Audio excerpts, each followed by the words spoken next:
मियां नवाज शरीफ को नेक, पारसा, ईमानदार, दयानतदार, मेहनती सियासतदान समझो, साबित करे। वहां तो बरतानवी वजीर आजम भी प्रॉपर्टी खरीदने की सकत नहीं रखता, औकात नहीं रखता, आपने कैसे बना ली? कराची और सिंध के शहरों में रहने वाले नौजवान आज भी पाकिस्तान की सियासत में एक बड़ा अहम किरदार अदा कर सकते हैं, बशर्ते कि उनको यकीन हो कि MQM के कुछ क्रेडिबल और कुछ एक्सेप्टेबल फेसेस जमा होकर वे फॉरवर्ड उनके सामने रखें। इनको वजारतें लेनी नहीं चाहिए। शायद अभी भी अगर ये सूबे में वजारतें लेंगे तो मेरी नज़र में गलती करेंगे। तो छोड़ देना MQM, अगर इतनी उसूल पसंद जमात हो तो छोड़ देते। आपकी उठक बैठक कोई और करवाता है, ढाल आप इस्तेमाल करते हैं कराची के शहरियों की और अर्बन सिंध के लोगों की और कराची, हैदराबाद, मीरपुर खास के लोगों की।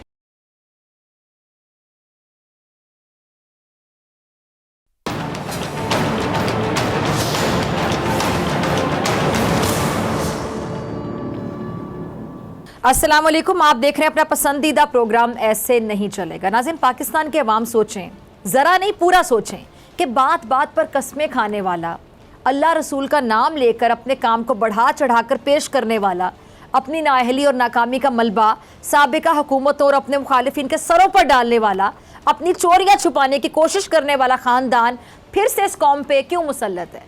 इम्पोर्टेड हुकूमत बदमालियों की वजह से कुदरत की तरफ से हमारे ऊपर मुसल्लत है। लालच, हिर्स, बदउनवानी हमारी शनाख्त बन चुके हैं। यहाँ सिर्फ नून लीग की नहीं बल्कि पाकिस्तानी अवाम की भी बात हो रही है। अब ज़रा गौर से सुनिएगा, गौर से।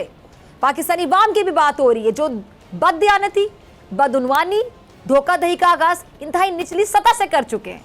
हर लम्हे महरूमियों का रोना रोने वाले, डकैतों, चोरों, दहशतगर्दों से खौफजदा, महंगाई, चोर, करप्ट हुकूमत, इंसाफ नहीं नहीं के नारे लगाने वाले शहरियों को जब जब खुद मौका मिला तो सफाकी की इंतहा कर दी। अभी कराची की एक सड़क पर ये जो डकैती के खौफ से एक्सीडेंट में जाँ बहक होने वाले शख्स को भी शहरियों ने नहीं बख्शा।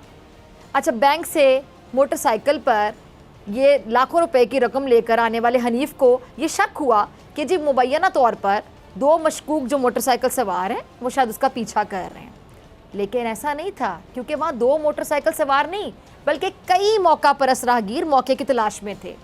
अच्छा, इसने मोटरसाइकिल की रफ्तार बढ़ा दी जिससे मोटरसाइकिल का एक्सीडेंट हो गया और ये हनीफ जाँ बहक हो गए। लेकिन बात बात पर इंसाफ से महरूमी का मातम करने वाले राहगीरों ने बेरहमी की सारी तमाम हदें पार करते हुए हनीफ के एक्सीडेंट के दौरान 3.5 लाख रुपए की रकम लूट ली।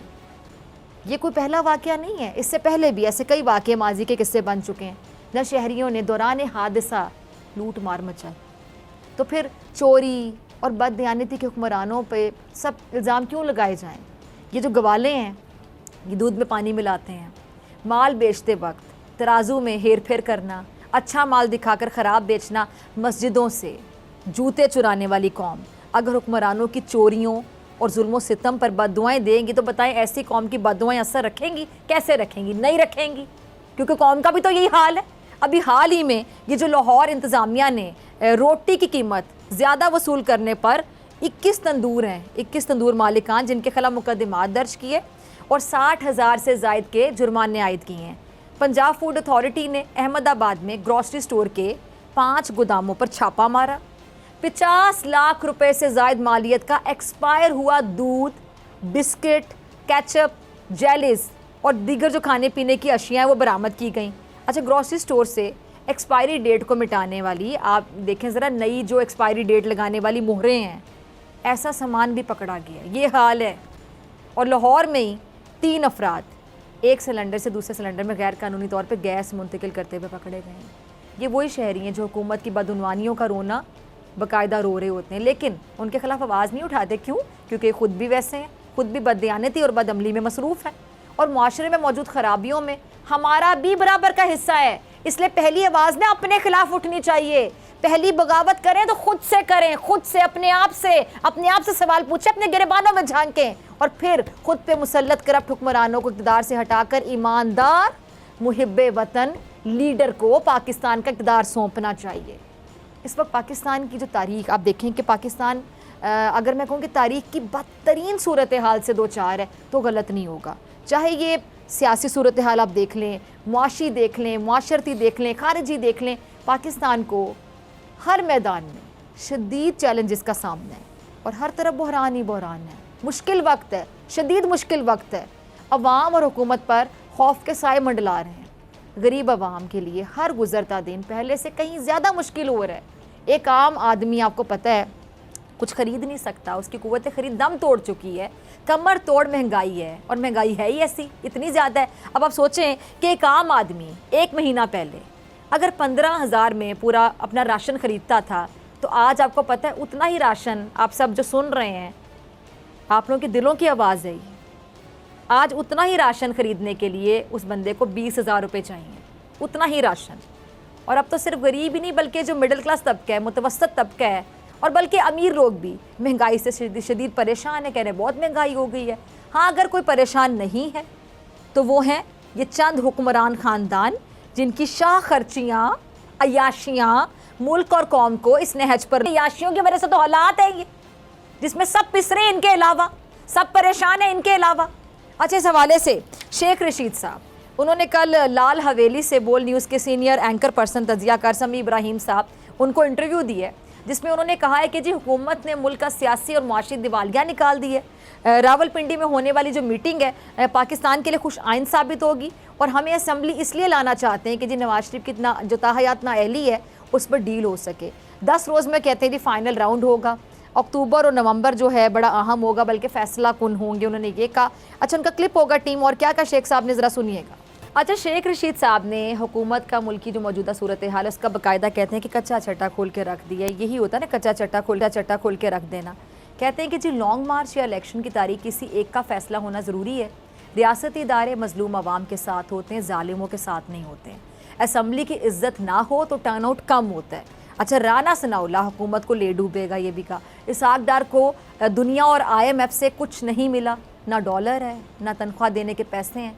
अब बिजली के बाद सर्दियों में गैस का बहरान सर पर आ गया, और आज इम्पोर्टेड हुकूमत के वज़ीर ख़जाना जनाब इसहाक डार साहब ने ये कबूल कर मुत्तहिदा हुकूमत में उन्हें उस तरह से फ़ैसले नहीं करने दिए जा रहे जिस तरह से वो माजी में फ़ैसले करते थे, फ़ैसले लेते रहे हैं, जिससे जो माशी फ़ैसले हैं और अमल दरामद पर मुश्किलात वो कहते हैं फ़ेस करना पड़ रही हैं। ज़रा सुनिएगा डार साहब को। सुना आपने। अब आप इसे इम्पोर्टेड हुकूमत के साजिशी टोले का किया धरा कह लें या इसहाक डार साहब की नाअहली का इकबाल जुर्म कह लें, लेकिन जो हकीकत है वो यही है कि इसहाक डार के आने से भी मुल्क की मईशत जूं की तूं है, इसमें बल्कि मज़ीद बिगाड़ ही पैदा हो रहा है। मुआशी मैदान में कोई अच्छी खबर सुनने को नहीं मिल रही है। अच्छा, उधर मुस्लिम लीग नून के जो सीनियर रहनुमा प्रोफेसर एहसन इकबाल साहब, वो भी वजाहतें देते हुए पाए जा रहे हैं कि आम इंतखाबात तो अभी हो ही नहीं सकते, हुकूमत, इंतज़ामिया और इलेक्शन कमीशन अभी इलेक्शन करवा ही नहीं सकते। क्या कहते हैं जी एहसन इकबाल साहब, ज़रा चलाइएगा क्लिप ना आपने। तो मतलब सीधा सीधा कि साजिश हो सकती है, इलेक्शन कमीशन की जानिब से हुकूमत की फेवर में फ़ैसले हो सकते हैं जिन पर पाकिस्तान तहरीक इंसाफ के ऑलरेडी आपको पता है शदीद तहफ़्फ़ुज़ात हैं, वो इसका इजहार भी करते हैं, और इस पर PTI ने सुप्रीम कोर्ट में रेफरेंस तक दायर किया हुआ है। अच्छा, मनपसंद हलकों में आप ज़िमनी इंतखाबात करवा सकते हैं, जो जहाँ जैसे जितना फ़ायदा आपको हासिल होता नज़र आता है तो वो आपकी जो इम्पोर्टेड हुकूमत कर सकती है, मगर जो नहीं कर सकती वो है जी आम इंतखाबात। अब इन हालात में अगर आप वाकई अवाम के लिए कुछ करना चाहते हैं या कुछ कर सकते हैं, तो आपको पता है वो यही एक एहसान है जो आप कर सकते हैं, वो है जी साफ़ और शफाफ इलेक्शन, इंतखाबात, जिसका फ़ायदा आपको भी हो सकता है अगर अवाम आपको मैंडेट दे दें। अच्छे से पाकिस्तान तहरीक इंसाफ, इमरान खान, पाकिस्तान के अवाम की ये डिमांड है, ये भी पूरी हो सकती है, सबको फ़ायदा हो सकता है। सबसे बड़ी बात, मुल्क को फ़ायदा होगा, मुल्क का सोचें। लेकिन आप लोग ऐसा करना चाहते नहीं हैं। क्यों? क्योंकि आपको ज़िमनी इंतखाबात के नताइज ऐसा करने नहीं देते हैं, सीधी सी बात है। अब एक तरफ तो हुकूमत आम इंतखाबात के लिए कह लें कि हर ताख़ीरी हरबा इस्तेमाल कर रही है, और वहीं पर दूसरी तरफ ये जो अजीबो गरीब सी मंतक लीगी रहनुमाओं की जानिब से पेश की जा रही है। नून लीग की जो रुकने पंजाब असम्बली हिना परवेज़ भट्ट साहिबा किसी तारुफ की मोहताज नहीं है, जिनका आई रोज़ कोई ना वायरल हो जाता है क्योंकि ज़हीन ही इतनी है, इतनी ज़हीन बातें करती, पता नहीं कहाँ से निकालती हैं बातें। अच्छा, वो अलग बात है कि वो बातें वायरल हो जाती हैं, लेकिन उसको इतना संजीदा इसलिए नहीं लेता क्योंकि शायद वो गैर सियासी होती हैं और सब इस पर चुप रहना ही मेरे ख्याल से पसंद करते हैं। हिना साहिबा जो बातें करती हैं, इनकी जहानत का भी एक अपना ही लेवल है, ज़रा चेक कीजिएगा, चलाइएगा ज़रा। छोटी सोच और इतनी समझदारी की बात करने और समझने के लिए वाकई नून लीगी होना ज़रूरी है। मतलब एक तरफ इमरान खान 13 जमातों के तहादी टोले की चीखें निकलवा रहे, अवाम को इलेक्शन से पहले ये बात बकायदा बता रहा है बार बार कि उसकी स्ट्रैटेजी जो है वो क्या है। अवाम को पता है कि इमरान खान ने असम्बली में नहीं जाना है। अवाम ये जानते हैं कि इमरान खान ने ये खुल्लम खुल्ला इम्पोर्टेड हुकूमत को चैलेंज दिया है। अवाम को ये भी पता है, ये भी मालूम है अच्छे से कि जिस ज़िमनी इंतखाबात का जो फैसला वो अपने कीमती वोट से दे रहे हैं उसका फ़िलहाल कोई फ़ायदा उनको नहीं होना है। और पाकिस्तान के बाशऊर अवाम आज सियासत और करप्ट सियासतदानों को अच्छी तरह से चंगे से समझ चुके हैं, क्योंकि करप्ट, बेईमान, चोर, डाकुओं ने 75 सालों में जितना मुल्क को लूटा है और अवाम को बेवकूफ़ और पागल बनाया है, अवाम अब पागल बनते रहे, हमेशा नहीं बनेंगे अवाम अब पागल। अवाम में शऊर आ चुका है और सब जानते हैं कि किस में कितना दम है, कौन क्या बता रहा है और क्या इरादे हैं। और तो और अब ये जो इम्पोर्टेड हुकूमत है इसने वो फैसले भी करना शुरू कर दिए हैं कि जी सहाफ़त का सर्टिफिकेट किसको देना है, किसको नहीं देना है, कौन इनकी नज़र में सहाफ़ी है, कौन सहाफ़ी नहीं है। अब ये गुज़िश्ता रोज़ ये वज़ीर इत्तलात साहिबा मरियम औरंगज़ेब साहिबा ने एक प्रेस कॉन्फ्रेंस की और इमरान रियाज खान को बड़ी तनकीद का निशाना बनाया। कह रही थी कि जी इमरान रियाज खान सहाफ़ी नहीं है बल्कि पीटीआई के वर्कर हैं। मरियम साहिबा ने प्रेस कॉन्फ्रेंस में क्या कहा पहले ज़रा सुनिएगा, फिर मरियम साहिबा आपको मैं जवाब देती हूँ। आपने मरियम औरंगज़ेब साहिबा को जो इमरान रियाज के बारे में अपने ख्यालात का इजहार कर रही हैं, बेसिकली इनकी पार्टी के ख्यालात हैं जिनका इजहार कर रही हैं हुकूमत की नज़र में, यानी वो सहाफ़ी है जो मुस्लिम लीग नून के कायद मियाँ नवाज शरीफ को नेक, पारसा, ईमानदार, दयानतदार, मेहनती सियासतदान समझो, साबित करे, बगैर दलील के भी साबित करे। जो नवाज शरीफ से मुतालिक करप्शन केसेस की आमदन से ज़ायद जो सासा जात है उनकी बात ही ना करे, सवाल ही ना पूछे। जो ये ना पूछे कि हुजूरे वाला लंदन में जहां आपकी प्रॉपर्टी है वहां तो बरतानवी वजीर आजम भी प्रॉपर्टी खरीदने की सकत नहीं रखता, औकात नहीं रखता, आपने कैसे बना ली। जो ये ना पूछे कि मियाँ साहब वो ज़राए जो कौमी असम्बली के इजलास में पर्चे लहरा लहरा कर आपने दिखाए थे, जो आपके सिवा कोई और नहीं देख सका आज तक, वो ज़राए कौम को भी बता दें। चले कौम को नहीं बताने ना बताए, कम से कम अदलिया को ही बता दें ताकि जो नाअहली का सर्टिफिकेट जो आपको मिला हुआ है वही कैंसिल हो जाए। क्या आपको वही सहाफ़ी पसंद है जो ये सवाल ना उठाएं कि हुजूरे वाला दहाइयों पर मबनी आपकी जो सियासत है, 3 बार आप वज़ीर आज़म बने, वज़ारत उज़्मा आपने हासिल की, तो फिर क्यों आप अवाम में गैर मकबूल हैं। क्या आप चाहते हैं कि मीडिया पर वही चले जिसमें मुस्लिम लीग नून और आपके जो इत्तेहादियों का प्रचार हो, आपको आईना दिखाने वाला कोई हो ही ना, अवाम के मसाइल बताने वाला कोई हो ही ना, अवाम के दिल की जो आवाज़ है वो उठाने वाला, पहुंचाने वाला कोई हो ना, अवाम के दिल की बात करने वाला कोई ना हो। मुल्क की हालात किस तरफ जा रहे हैं ये कोई डिस्कस ना करे, कोई हकीकत या असलियत ना दिखाए। क्या बस वही सहाफ़ी आपकी नज़र में जिसको जो हुक्मरान बता दें, वज़ीर, मुशीर, मुआवनीन, तर्जुमान अपनी प्रेस कॉन्फ्रेंसेस में जो बोलें वो मीनवान उसे तस्लीम कर लें और नशर कर दें। और वो सहाफ़ी नहीं है इनकी नज़र में जो इनके बताए हुए अदाद शुमार पर तहकीक करें, इन पर सवालात उठाएं, इनसे वजाहत तलब करें, इनसे पूछें कि क्यों, कैसे, कब, बताएं। खुदारा ये देखें, मैं हाथ जोड़ती हूँ, सियासत को सियासत और सहाफ़त को सहाफ़त रहने दें। अगर रियासत के चौथे सतून को एक दूसरे के साथ जम कर देंगे ना तो ये इमारत धड़म से गिर जाएगी। क्या ये इमरान रियाज खान की गलती है जिसे मरियम औरंगज़ेब साहिबा ने सहाफ़त से डायरेक्ट पीटीआई में डाल दिया, या नून लीग में ऐसा होता है कि जो सहाफ़ी हज़रात आपकी साइड की बात करें उन्हें नून लीग अपने पे रोल पर ले लेती है। अच्छा, अगर वाकई ये म्यार रखा हुआ है ना, अगर वाकई, तो एलानिया बता दें ताकि वो सहाफ़ी जो नून लीग में शामिल होना चाहते हैं उनके लिए जो रास्ते हैं, राहें हैं, ज़रा हमवार हो जाएं। इससे आपके हक़ में बोलने वालों में भी इजाफा हो सकता है। और जो सहाफ़ी इमरान खान की पॉलिसी का खैर मकदम करे, उनकी हुकूमत, उनकी मुआशी जो कारकर्दगी है, परफॉर्मेंस है, उसकी मेरिट पर तारीफ़ करे कि कैसे इमरान खान के दौरे हुकूमत में, ऐसे माहौल में इमरान खान ने मईशत को संभाले रखा जिस वक्त दुनिया की चोटी की मईशतें, बड़ी बड़ी मईशतें दम तोड़ गई थी, उन्हें आप सहाफ़त का सर्टिफिकेट नहीं दीजिएगा। और जहाँ आपकी हुकूमत ने बेरोज़गारी और गुर्बत में इतना इजाफा किया है वहाँ मेरे ख्याल से आप ये भी एक तजर्बा कर लें, ये तजर्बा आप करके देख लें। हुकूमत आपकी है, फैसला आपको ही करना है कि सियासत को सियासत और सहाफ़त को सहाफ़त रहने देना है या फिर इसका भी वही हाल, वही हश जो आपकी हुकूमत ने ट्रांसजेंडर कानून के साथ किया। नाज़रीन, आपसे मुलाकात होगी ब्रेक के बाद।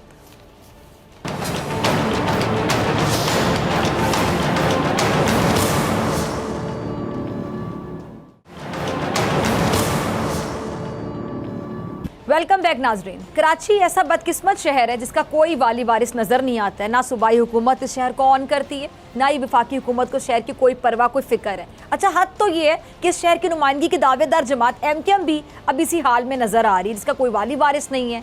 और लंदन की आदत से अलहदगी, फिर डॉक्टर फारूक सत्तार साहब जो MQM का चेहरा समझे जाते थे, उनको माइनस कर दिया गया। पार्टी की सरबराही तो गई, पार्टी की बुनियादी रुकनीत से भी फारिग कर दिया गया। अच्छा, इस तब्दीली की वजह MQM पाकिस्तान के रहनुमाओं ने कामरान टिसोरी को भी करार दिया। अच्छा, अब आपने वसीम अख्तर साहब को भी रोते हुए देखा होगा हाल ही में कि वो रो रहे हैं। और कब नहीं रोते, वो कहते हैं हम लाचार हैं, हम बेबस हैं, हम बेख्तियार हैं, हमारे पास कोई इख्तियार नहीं है। और फिर साथ ही कहते हैं कि कराची के अवाम MQM को माफ़ कर देगी। इसको आप ओवर कॉन्फिडेंस कह दें, क्या कह दें, या डिटाई की हद कह दें। इस बारे में बात करने के लिए मेरे से डॉक्टर फारूक सत्तार साहब मौजूद हैं और अमीर अब्बास, दोनों मेहमानों का बहुत शुक्रिया वक्त देने के लिए, ज्वाइन करने के लिए। अच्छा फारूक भाई, कोई सोच भी नहीं सकता था कि आपके बगैर भी MQM हो सकती है, तो वैसा क्या हुआ कि रास्ते ही जुदा हो गए? जी, मैं ये कह रहा हूँ कि अगर उस वक्त का मंजरनामा देखें और आज का मंजरनामा देखें, उस वक्त मेरी सियासी बसीरत में कामरान टिसोरी से जो काम मैं ले रहा था, वो जिस तरह DG रेंजर से हमने बातचीत की और 7 दफातर हमें मिल गए जी। और PSP का बहुत ज़्यादा दबाव MQM पर आ रहा था और ऐसा महसूस होता कि हमें सहूलत मिलने और आसानियाँ मिलने और अपने सियासी एजेंडे को आगे बढ़ाने में जो रुकावट है वो PSP के साथ कोई इल्हाक करेंगे तो दूर होगी। और इल्हाक हमने किया भी ना चाहते हुए, और वो इस तरह बैकफायर किया कि 24 घंटे में मुझे उसे ख़त्म करना पड़ा। उसमें भी कामरान टिसोरी का मेरे साथ एक किरदार था, वो मेरे साथ खड़े हुए। फिर हमारी तंजीम डी रजिस्टर हो गई थी इलेक्शन कमीशन ऑफ पाकिस्तान से, और सुप्रीम कोर्ट हमें जाना ही जाना था, लेकिन short of supreme court election commission of Pakistan से दोबारा उसके रजिस्ट्रेशन में भी कामरान टिसोरी भाई का एक बड़ा अमल दखल था। तो एक सेनेट की सीट मेरी नज़र में उनका हक़ बनती थी। माजी में भी MQM में ये प्रैक्टिस रही थी, लेकिन मुझे नहीं मालूम कि किसके ईमा पे या क्यों उस वक्त मेरे साथियों ने मेरी बसीरत का साथ ना दिया, वो ना देखा जो मैं देख रहा था। उनसे जो काम हम शायद इस्लामाबाद में ले सकते थे वो उन्होंने ना देखा, और इस तरह मेरे सामने खड़े हो गए कि जैसे मैं उनकी दोस्ती में उनको नवाज रहा हूँ और उनको बेजा उनकी हिमायत कर रहा हूँ। ये सारी बातें आईं और यहाँ तक भी आई कि क्या मजबूरी है, कमज़ोरी है, फिर शायद अल्लाह ना करे वो मेरी ATM मशीन है और MQM is not for sale, ये बात की गई।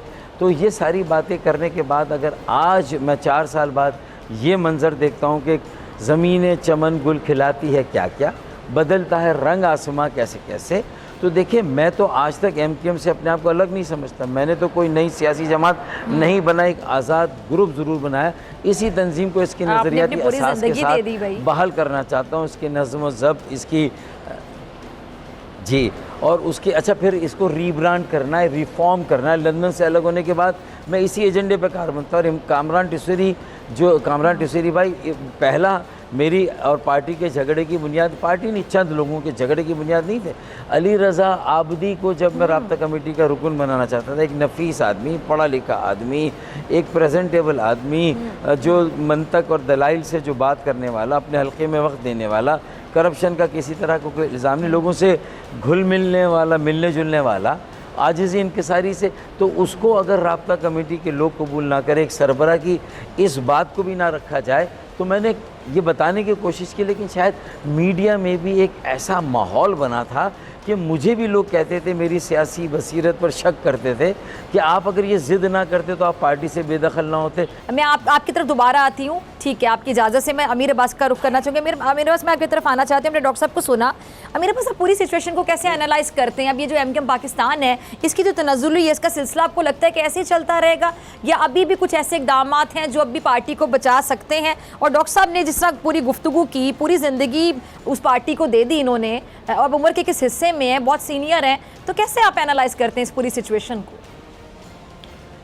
अच्छा डॉक्टर साहब, मैं कहना तो कुछ और चाहता था, लेकिन आपके सवाल ने अचानक मेरा जवाब तब्दील कर दिया है। और आपका ये सवाल बड़ा अहम है कि MQM की तरफ कैसे इसका जवाल की तरफ जा रही है, क्या कर सकती है। देखिए, मैं ज़ाती तौर पर ये समझता हूँ, अगरचे मुझे किसी जमात की पसंद नापसंद का इजहार नहीं करना चाहिए, लेकिन मैं ज़ाती तौर पर ये समझता हूँ कि MQM पाकिस्तान की एक ऐसी जमात है या थी कि जिसके अंदर वो तमाम वस्फ मौजूद थे, वो तमाम वस्फ जो किसी भी प्रोग्रेसिव जमात के अंदर हो सकते थे या हो सकते हैं।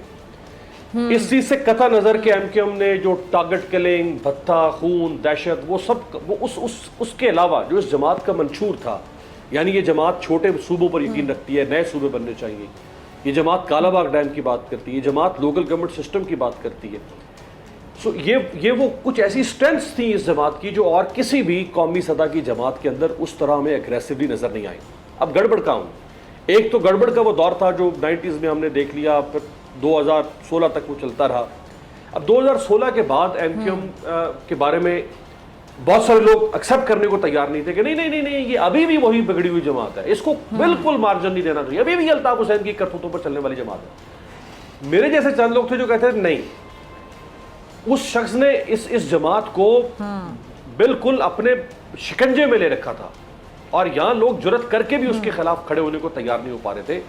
आज अगर उसका आसेब का साया हट गया है, इसके ऊपर से उसकी परछाई हट गई है, तो अब इस जमात को बेनिफिट ऑफ डाउट दें, इस जमात के रहनुमाओं को बेनिफिट ऑफ डाउट दें कि वो मरकजी सियासत में आए और वो अपने असल मंशूर पर आगे बढ़ सके। लेकिन क्या करें, एमक्यूएम के करतूत ही ऐसे हैं माजरत के साथ कि ये अब तारीफ करवानी नहीं देते अपनी। इन्होंने ये नॉट फॉर सेल, इन्होंने बोर्ड लगा रखा है, सॉरी मैं आपकी बात काट रही हूं, मेरे बोर्ड पास लगा लिया हुआ है अपनी ये अभी वसीम अख्तर साहब का कॉन्फिडेंस देखिए आपने। वसीम अख्तर साहब कहते हैं कि एमक्यूएम को शायद माफ कर दें कराची वाले। आपको लगता है कि कराची वाले एमक्यूएम को माफ कर देंगे? कैसे माफ करते भाई, कराची वाले क्यों आपको खराज दें? कितना खराज मांगेंगे आप? बार बार आप कराची वालों से खराज मांग रहे हैं, वो क्यों खराज दें आपको? उन्होंने आपकी मोहब्बत में उन्होंने रुसवाई बर्दाश्त की, उन्होंने ताने बर्दाश्त किए, कराची की बदमनी उन्होंने देखी, वो फिर भी आपके साथ खड़े रहे। वो कितना खराज दें आपको भाई? काहे को दें? आप पावर पॉलिटिक्स करते हैं, आप एस्टैब्लिशमेंट की पॉलिटिक्स करते चले आ रहे हैं आज तक। आप हमेशा ये जो कहते हैं हम भाई, आपने यूज फॉर ऑल का बोर्ड लगा रखा हुआ है, यूज फॉर ऑल का, जो आए हमें इस्तेमाल करके फेंक के चला जाए। नाज़रीन आपसे मुलाकात होगी इस ब्रेक के बाद। दोनों मेहमान मेरे साथ मौजूद।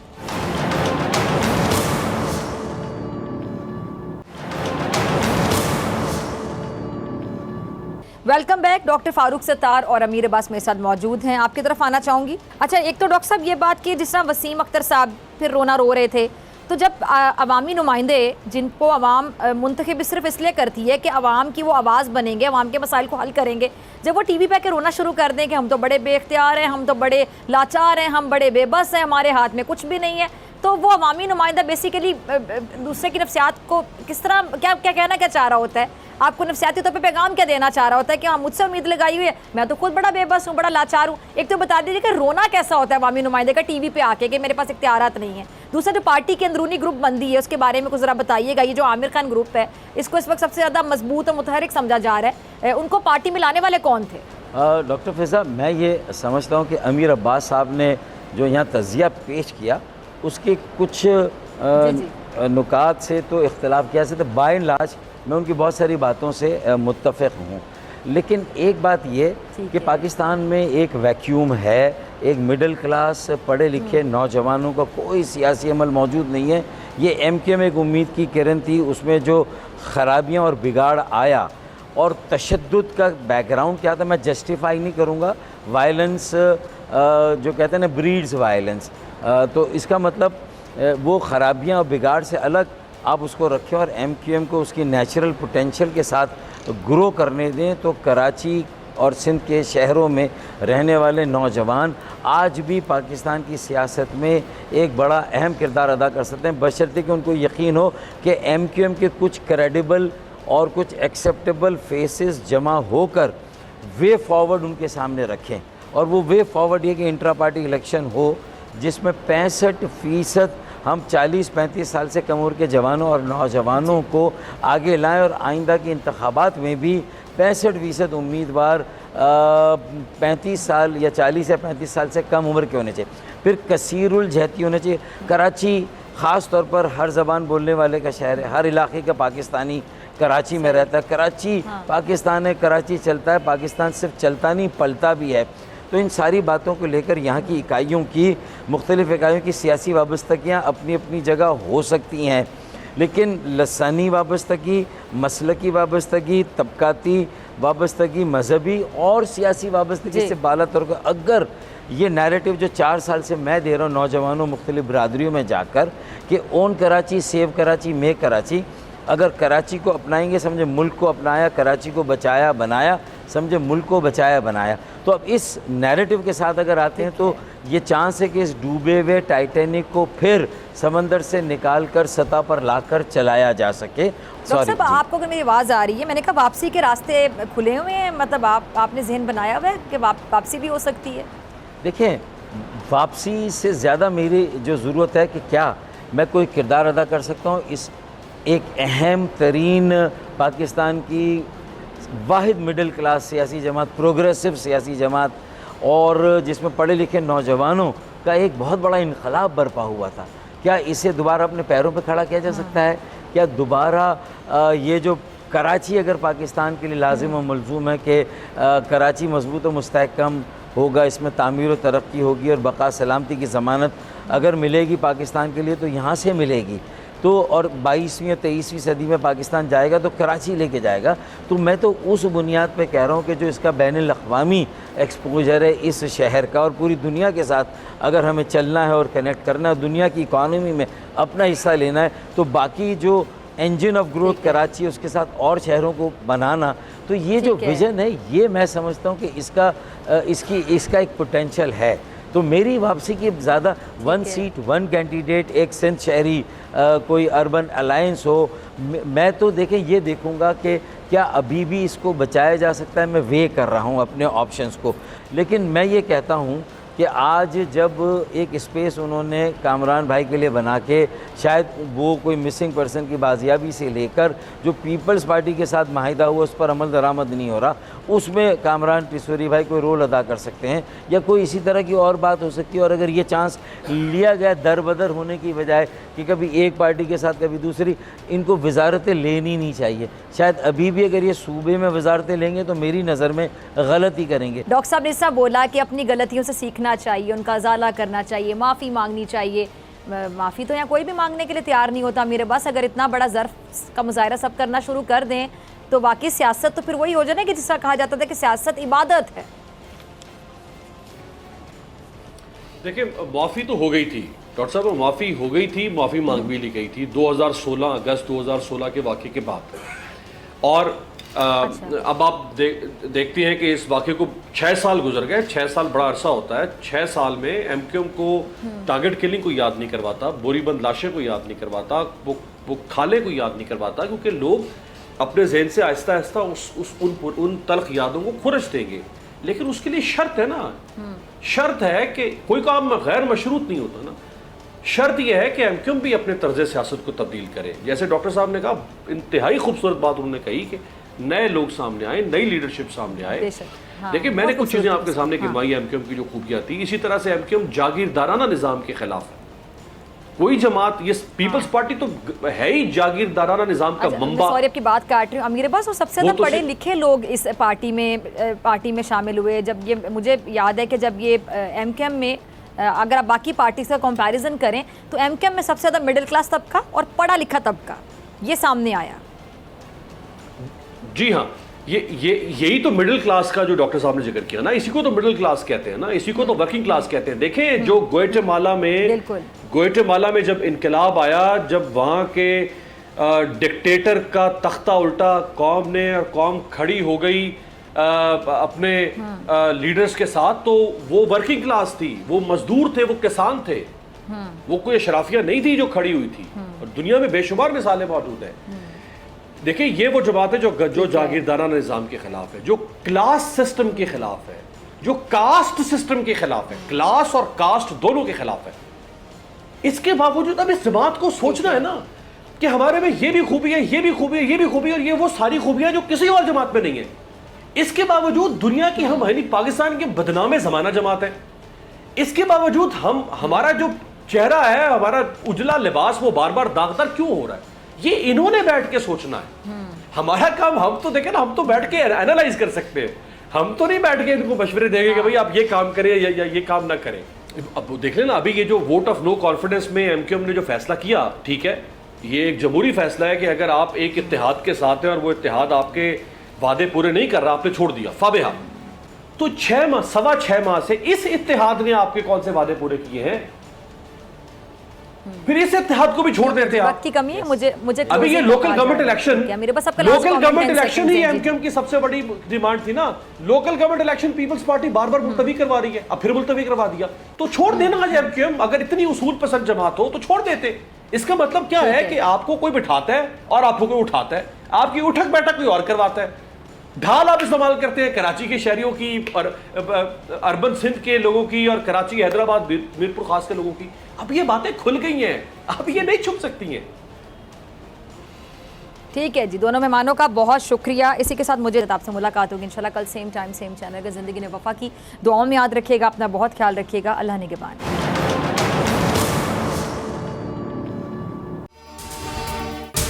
अगर आपको ये वीडियो पसंद आई तो सब्सक्राइब करें और बेल आइकन पर क्लिक करें। सबसे बड़ी कवरेज, सबसे बड़े पैनलिस्ट, हमने तो बड़ी पीएमएलएन के वार सहे, वो भी बिला वजह। सबसे ज्यादा रिपोर्टर्स, इलेक्शन कमीशन की जानिब से कोई इंतजाम इतने अच्छे तरीके से नहीं किए गए। बोल की रिवायत, सबसे पहला नतीजा। अहम खबर है बहावल नगर भी कप्तान का, पीटीआई कामयाब, मुकम्मल गैर हतमी गैर सरकारी नतीजा सिर्फ बोल न्यूज पर। लम्हा बा लम्हा इलेक्शन की खबर सिर्फ बोल पर। सब्सक्राइब करें और बेल दबाएं ताकि कोई खबर रह न जाए।